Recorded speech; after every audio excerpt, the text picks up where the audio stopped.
Hello and welcome. I am Scrubberlock and this is City of Heroes on the Rebirth server. We are with our level 49 Brute Quintessence class who has 37 million XP earned, 1.9 million to go to get to level 50.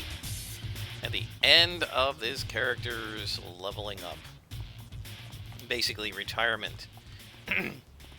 And we're on our final story arc. I just picked it up. So I probably made an enormous mistake about a bead into before level 48, 49, when I was like one bead away. I picked up Crimson's story arc. Right, Crimson is the guy who is over by the statue over there. This girl, the big tall girl. Um, it's called Worldwide Red. We've done it on our other characters, and I figured, okay, I remember this one. I didn't remember how long it was. And I said, I'll do this. It'll get me to 49. I figured I'll get a couple beads into 49, and then we'll start our level 49 story arc with this character. As you can see, we're way more than a couple of beads. I turned experience off halfway through the story arc, and this is how far we got. I just turned it back on. So, I did not realize how long it was. If I had realized, I would have just done that story arc. You guys would have seen us at level 49, and we would have probably gotten all the way to 50 with that one story arc. Instead, I got through it. I guess it was 2 beads away. I did the 2 beads of 48. I did a bead or 2 of 49. Figured, okay, it'll end. It's going to end. We did a 3rd bead. It's got to end soon. We did a 4th bead. Come on, it's got to end. Did a 5th bead. Still going on. So I finally turned XP off. Did the last 3 or 4 missions. It was a big, long story arc.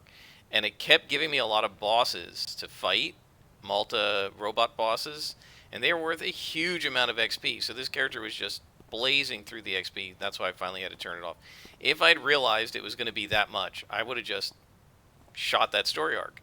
On the other hand, this character would be done, and I don't want to stop playing her right now. I want to keep playing her. So we're going to play her for one more story arc. This is probably going to be the end of the series. This story arc is against the Carnies, so this will be a tough one because they do psychic damage, which is the only thing I don't have any defense against, I believe. So we're going to need resistance and luck inspirations and stuff when we come up against like Vanessa DeVore and whoever else.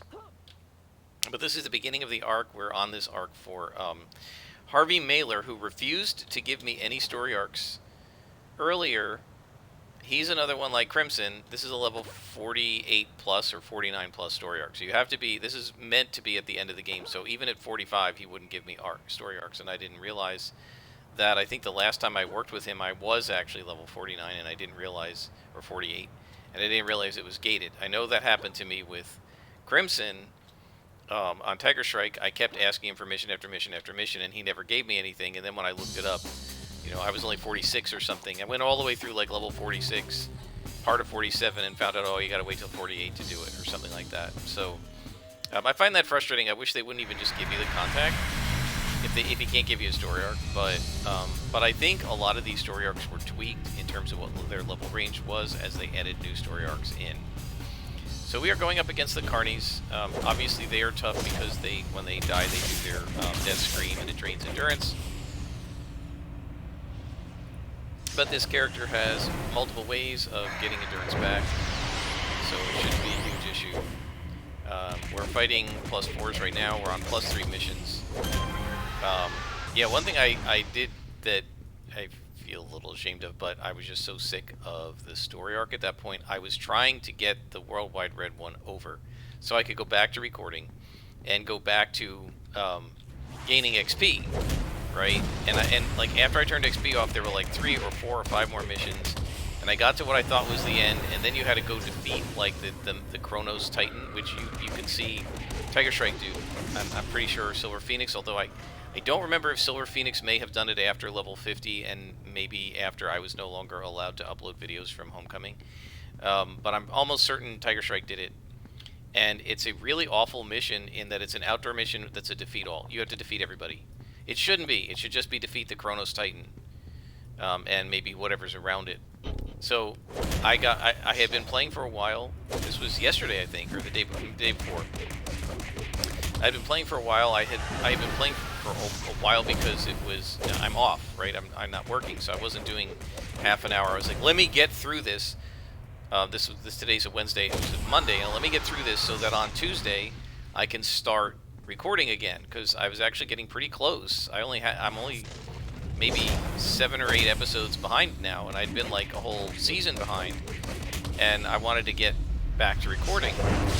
I've also recorded some stuff with my Guardian that I want to post, and like, let's go here. And so I was I was ready for that story arc to be over, and then I get this one after like playing, I don't know, 2 or 3 different sessions of an hour plus that day. It was like evening, and I was tired. It was like 9 o'clock, and I wanted to stop, and I get this mission, and it's defeat all, and it was timed. And I was like, you've got to be kidding me. So I got annoyed, and I actually went to the field agent and turned it to -1, because I just didn't want to take forever to do it. It was kind of boring, but also I just wanted to clean it out. And you could ask, why didn't I just autocomplete? Because I think I had autocompleted something a day or 2 before that got bugged. And, or it was one of these street hunt missions that I didn't want to do, but I couldn't autocomplete it. So I said, alright, I'm just going to go in and complete it at -1, because I don't want to deal with it. And because it was, as a mission, it was clearly just, you know, it was just there to, like, bust your chops. Here's this giant outdoor mission. All you really need to do is destroy the robot, but we're going to make you defeat every other guy in here, too, just to make it take longer. And that annoyed me. I mean, I don't mind when it's defeat all for a good reason. Like if it's a small lab and they're taking it over and you got to defeat everybody in the lab, okay. But in the outside, with the Chronos Titan as an elite boss, that's obviously the thing you're trying to defeat. There really wasn't any reason that I needed to defeat every single guy in that park. All I needed was to defeat the Chronos Titan. And so yeah, I just set it on -1 just to get it over with. Not because I couldn't defeat the thing, because it was actually not hard at all to defeat as an orange elite boss. I'm sure fine as a purple. This character hasn't had any trouble with +3 elite bosses for the most part. She may not be able to do Vanessa Devore. We're going to see. I'm pretty sure all of my characters that are heroes that have gotten to this point have fought her. I think this is the arc where you fight her, and she has an unblockable, undefendable, I think it may even be unresistible, except with inspirations, psychic attack. And speaking of defeat alls, this is another defeat all. And again, why do we have to defeat all when we're looking for Ellie's notes, right? The goal of this should be to find her notes. That's the task. That's the outcome that you need. We shouldn't have to defeat every single carny in here to get her notes. Anyway, if this is the ending that I think it is, Vanessa Devore, I was not able to defeat her without lowering the level of the mission on any of my other characters. So we're going to try it on this character and see. I don't like ending on a low note if she can't win. You know, kind of like we did this with Nightmare Lass. I couldn't defeat Lord Recluse, I think, even on +0. And I just sort of, or maybe even -1, I can't remember, then I just sort of gave up.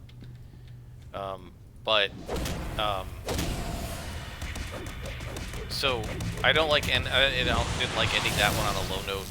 I don't like ending on a low note, so I don't want to end being defeated. On the other hand, I really want to see if this character can take her out at the end of this story arc when none of my other characters could. I think she might be able to. She does not put out, it's very clear to me, she does not put out the burst damage that my martial arts scrapper did. There's just no comparison between the two of them. I kept getting hit by the Malta Sappers because I could not take them out fast enough. Some of that is because there's no mez in her attacks the way there is in Silver Phoenix's, right? I could just Cobra Strike and stun them, or Crane Kick and knock them down, or Dragon's Tail and knock them down, right? Any of those would work.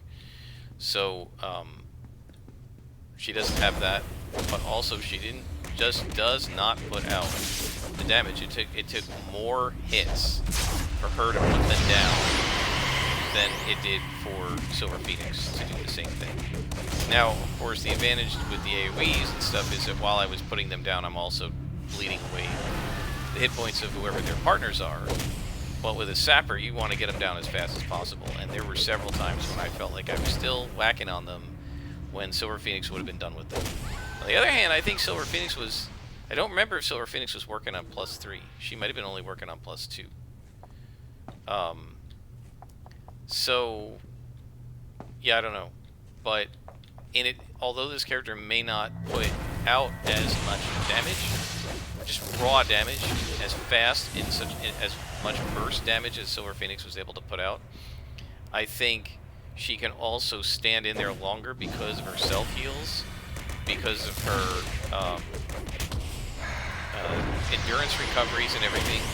She can keep making herself go back to being full, which Silver Phoenix really couldn't do. So, so I think that gives her a possible edge. So we'll see. And the other thing is she does debuff them.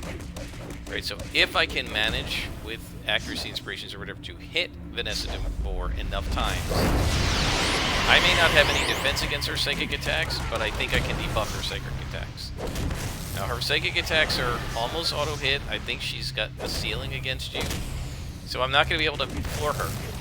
But I can maybe drop her down to, like, you know, 60% to hit instead of nearly 100. And maybe we can beat her at +3. I don't know. They get so much resistance from being above you, in addition to being an elite boss. It's very hard to do at +3. But again, this character has managed to do it multiple times with other bosses that I feel like my other characters couldn't do. So, we're going to have to just see how she does. And if we need to, I'll turn it back down to +0, run through the mission really quick, and then we'll just fight her at +0 to end the series. But that's way off in the future. This is the first of about a dozen missions that are on this story arc. So we'll see what happens as we go. But before that occurs, we're going to be just fighting lieutenants and bosses, which should be no real problem for this character because of how awesome she is. I've been playing City of Heroes for nearly, I think, a week now without narrating, and I'm glad to get back to it. There are a whole bunch of topics that have come up online about role-playing and D&D and player agency and all kinds of things like that that I want to get to. And I kind of jotted them down so I wouldn't forget them because so much time has passed that I could easily have forgotten about them, and I think they're worth talking about. And this may be kind of the last that I talk about role-playing game theory, this last part of this season. When we get to our Guardian, which is being done on a permadeath basis, basically once he dies, he's done. I'm going to be concentrating a lot more on the actual game because I'm trying not to die. And it's too easy when you're just sort of jibber-jabbering about role-playing game mechanics or something like that. It's much too easy to end up getting distracted, not noticing a spawn. You face plant. With this character, who cares? We just go back to the hospital and come back. But with the Guardian, that's the end of the character. So I don't want to do anything to shorten that character. I mean, he's not going to live forever because at some point I'm going to mess up, over aggro, get mezzed or something, and the character will die. And I have no idea who we've missed here. But I don't want to artificially have him die an early death because I was being distracted talking about, game design or something. So I must have missed somebody somehow on the first floor. And I think some of them were walking around. I wonder if one of them walked the other way around the hallway and I missed it.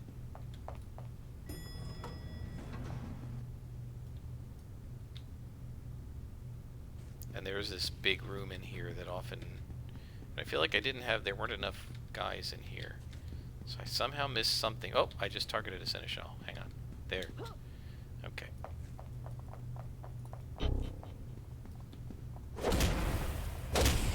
So we will be talking about role-playing game theory and stuff.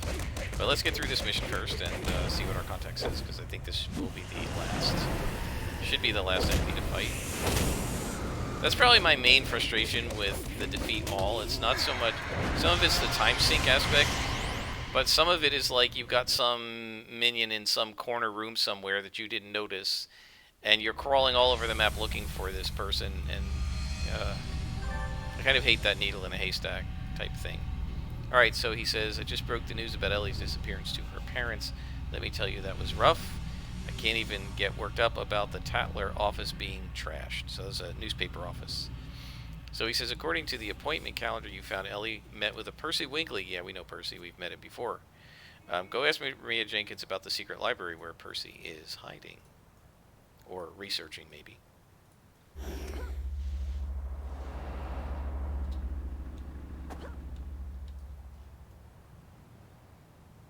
Secret library of Orenbega deep underground reminds me of some of the stuff in the Stygian depths underground from a Lovecraft story. Normally I'd never divulge the secret of the Midnight Squad's underground library, but here you go. Go rescue Percy Winkley. We're 15 minutes in, so let's just go ahead and auto-teleport. I'm sure he's going to be being attacked by the Carnies. Might fight some Circle of Thorns as well. Not sure. I don't remember what's in here.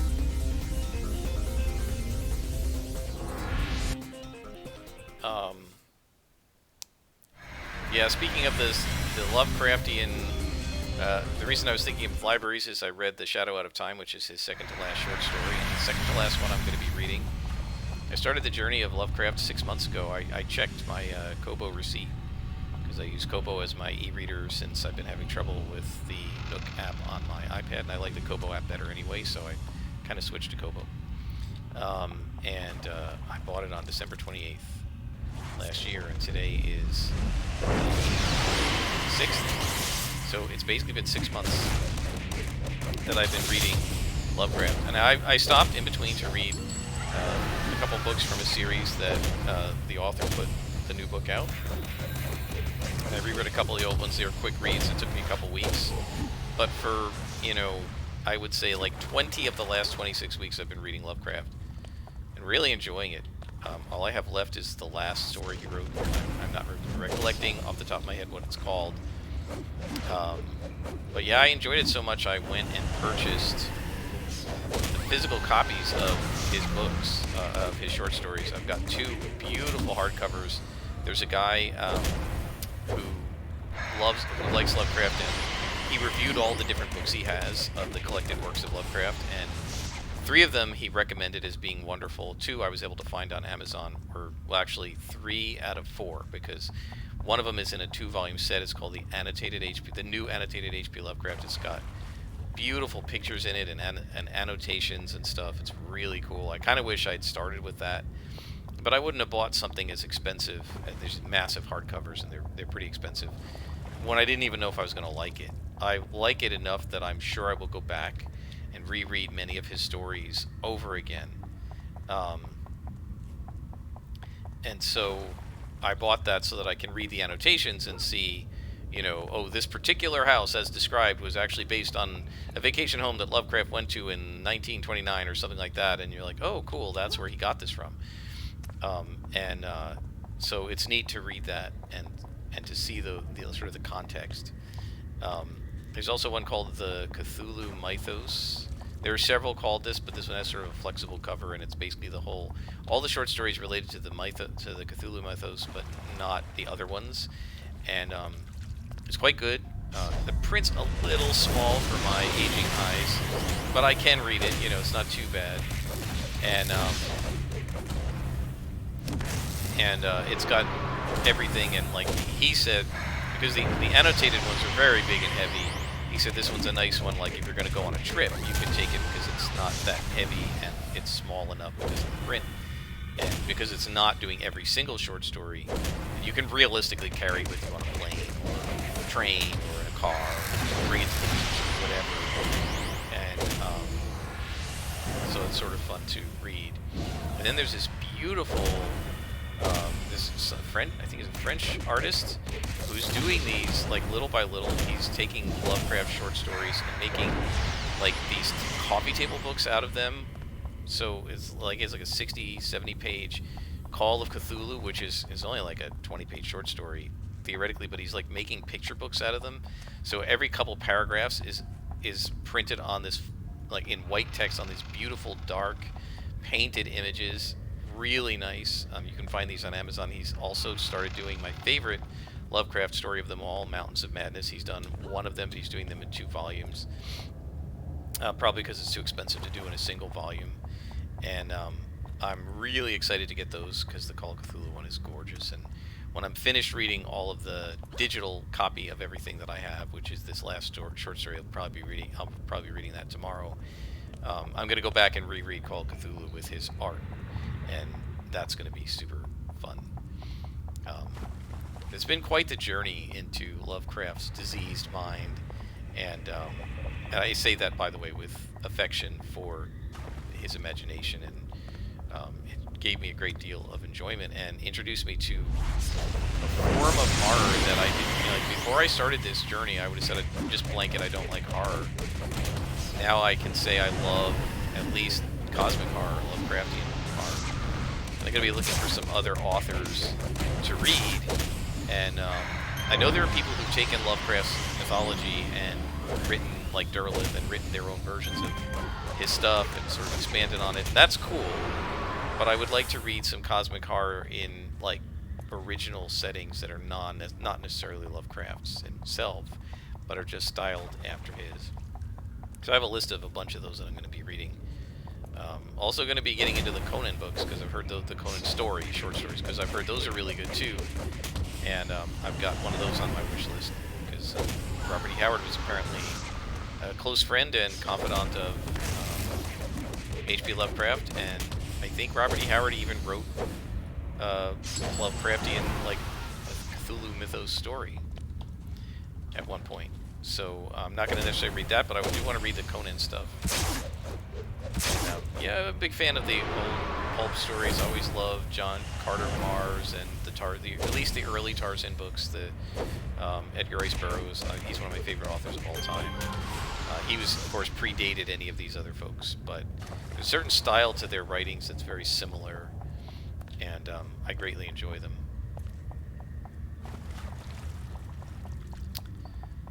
So, I was going to talk about D&D, but I feel like we're far enough into this mission that we should probably defer that, because I'm not sure that I can get anything interesting said in the next, 10 minutes or so, 5 minutes, however long it is that's left of this mission. I don't know that there's a lot left, is there? Yeah, it feels like we're getting close to the end of this map, so I don't want to start a topic and then have to finish it up tomorrow, because I won't even remember where I was. So we'll do that next time.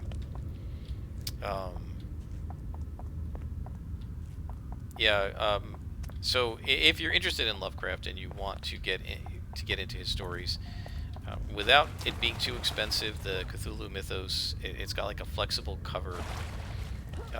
You can get it on Amazon. It's not that expensive, and it'll give you a lot of his coolest stories. I think Cthulhu Mythos stories are clearly his best. At least they're my favorites of his. It won't have a couple of his more famous ones, but it'll have most of them, and it'll have certainly my favorite ones. Mountains of Madness, Shadow Out of Time,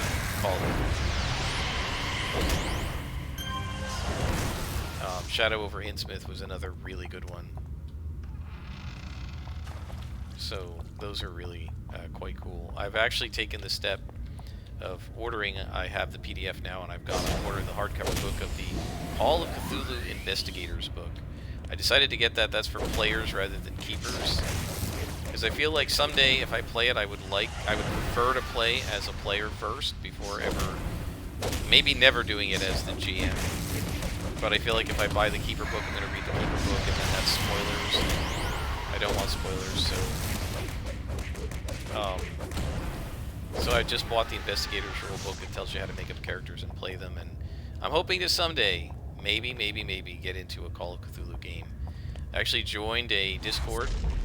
I guess anybody can, so I'll say what it is, called Necronomicon. And it's for people who are interested in Lovecraft and Call of Cthulhu. Doesn't seem super active, and there are a lot of members. I think it has like 1,000 members, or 1,700 members. But it's a lot of the channels seem pretty dead.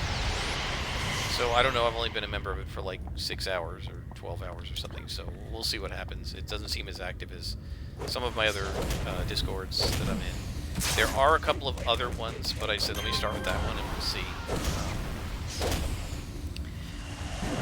What I'm hoping is to, and I was hoping for an active one. I mean, there are people, for instance, on the Ironsworn Discord who are quite nice, and who, if those folks said, hey, would you like to play in a Call of Cthulhu game, or any game with them, I might be willing to do it, because they're not complete strangers. And there's Percy. They're not complete strangers, and I know them a little bit, and I can tell from just my conversations with them, the ones that would probably be nice to game with. Same thing within the Forge Discord. So, which is the thing that I run Foundry on. And so, I'm hoping that maybe in the Necronomicon or one of these other Discords, I will end up with some people who are friendly, and maybe if they're starting up a game, they'll take me. They're going to have to be newbie friendly, obviously. So one of the things I like about the Necronomicon Discord, and we'll look at the clues when I'm finished talking about this, one of the things I like about the Necronomicon Discord is that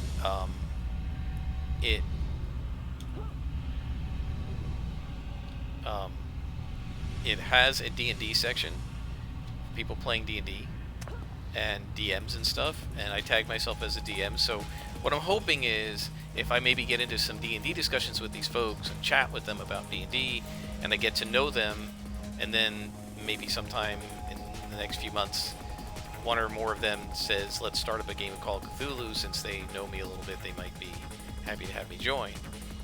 Obviously, I'm new to the Discord right now, so I'm not going to do that today, but that's kind of my eventual hope, my eventual plan. So we're 27 minutes in. I feel like this is a good place to stop this episode. Let's talk to Harvey, who says, so Ellie was asking about the Bands of Shu. Ah, yes, the Bands of Shu. Okay, that's the story arc. She was talking about the Bands of Shu before she was kidnapped. I wonder if they might be more powerful than the Midnight Squad realizes. I'll bet anything the Carnival kidnapped Ellie. I'll bet anything the Carnival kidnapped Ellie. What a sentence. To keep her from learning more about the bands. In terms of clues, we know she's in the Carnival's clutches, and there's also a mental monocle, a fascinating device. It's one of their strange artifacts. While wearing it, you can read the uppermost thoughts in a person's mind. Okay. So I think we're going to stop here, guys.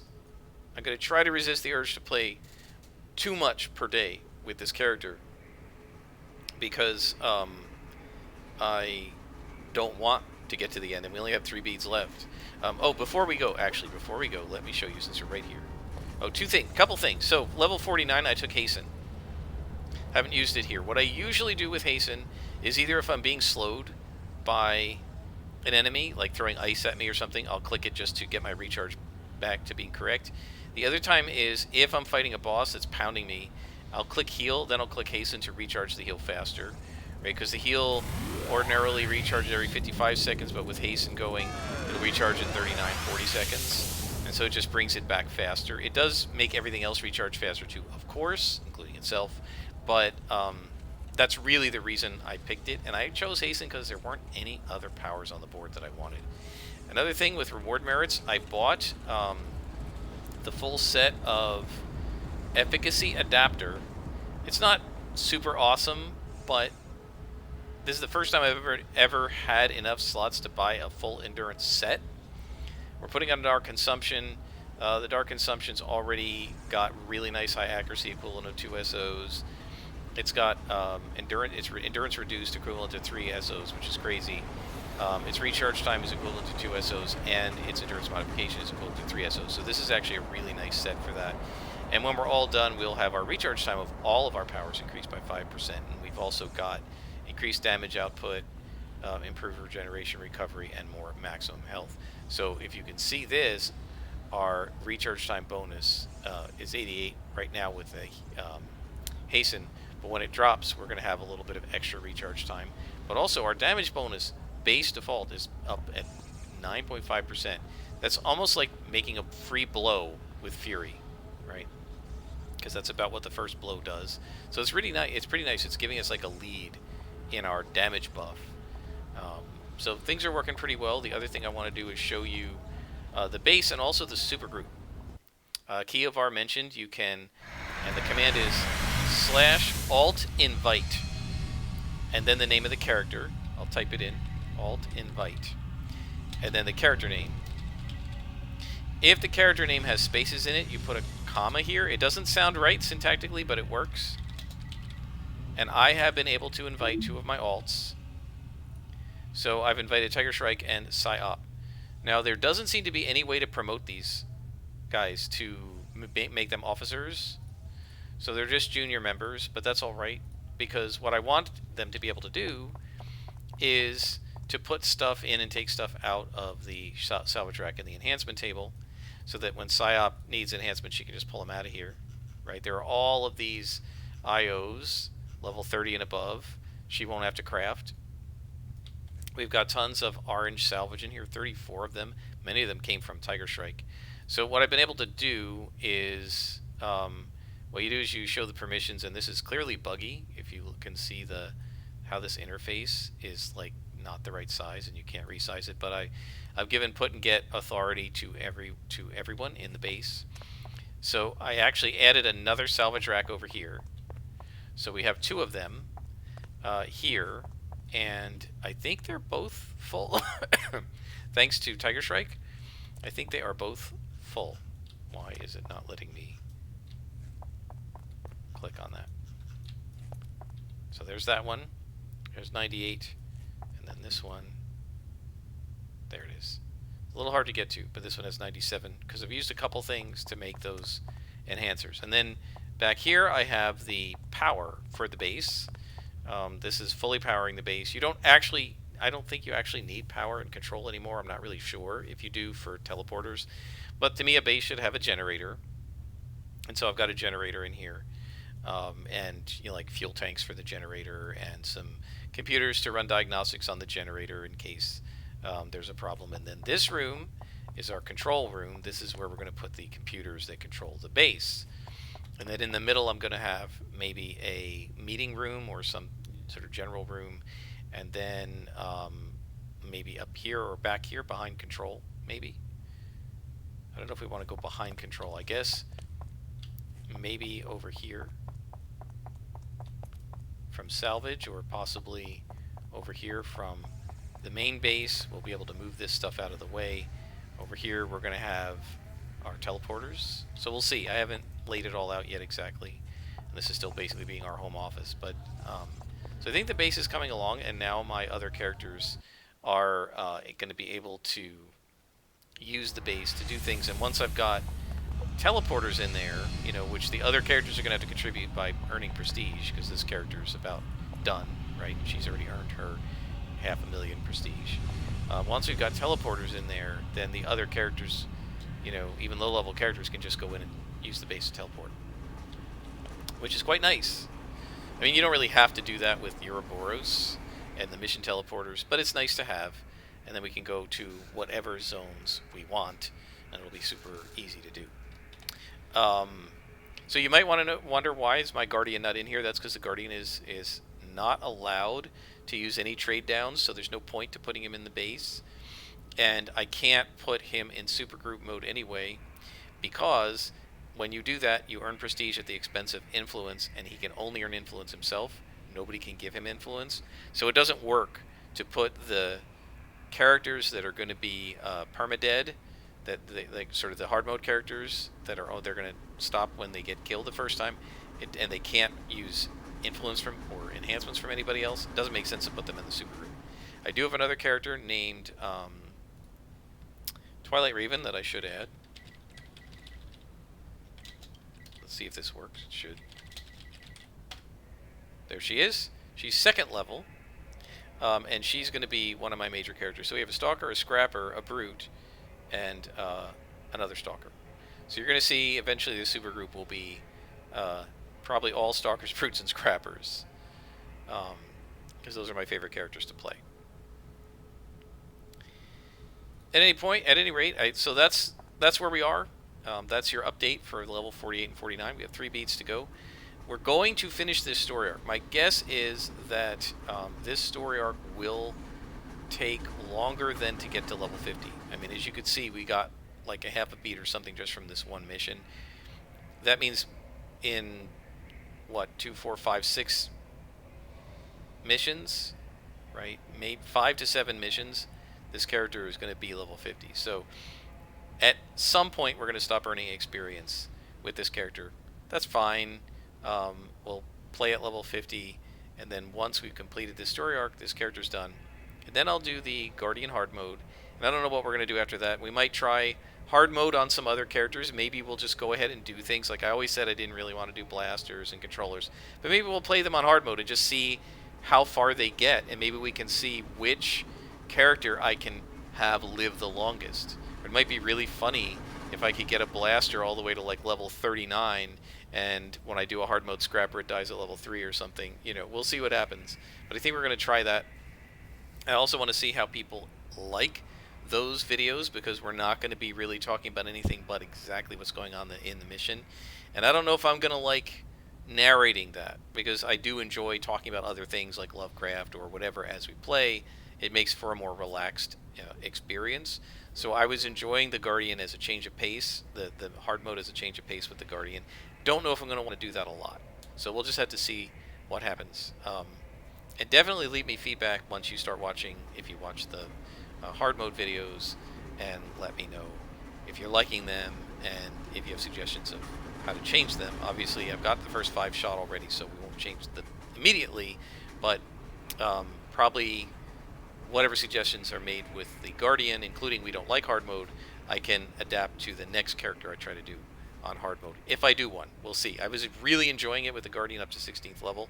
If I keep enjoying it after that Guardian dies, I'll probably want to do another one.